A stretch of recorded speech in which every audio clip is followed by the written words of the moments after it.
হাসি খুশি থাকেন আর কষ্টে থাকেন। সময় তো পার হয়ে যাচ্ছে, সেকেন্ড তো চলে যাচ্ছে, কবর তো সামনে চলে আসছে, আর তো তেমন সুযোগ নাই। এই তো ছোট্টবেলায় স্কুলের জীবন, চোখটা বন্ধ করলে মনে হয় এই তো কিছুদিন আগে স্কুলে ছিলাম। এখন চোখ খুললে আয়নার সামনে দেখা যায় আপনার আমার বড় বড় দাড়ি হয়ে গিয়েছে, চুলগুলো পাকা শুরু হয়েছে, দাড়িও পাকা শুরু হয়েছে। বয়স তো আর নাই, হায়াত তো আর নাই। আগের যুগের মানুষ হয়তো 100-150 বছর বাঁচত, এখন তো 40-50 বছর বাঁচাটাও অনেক কঠিন হয়ে যাচ্ছে।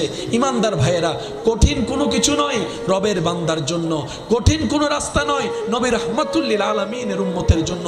আমরা গুনাহ করেছি, করব, রব্বুল আলামিন জানে। তাই তো আমাদেরকে বাঁচানোর জন্য রব্বুল আলামিন আগে থেকেই তওবার দরজা খুলে দিয়েছেন। সুবহানাল্লাহ। রব চায় বান্দা গুনাহ করলেও তুই তওবা করতে ভুলিস না। বান্দা তুই গুনাহ করলেও তুই ভালো কাজ করাটা ছাড়িস না। তুই তওবাটা করে আপন জায়গায় চেষ্টা করে আমলে সালেহ করার চেষ্টা কর সাধ্য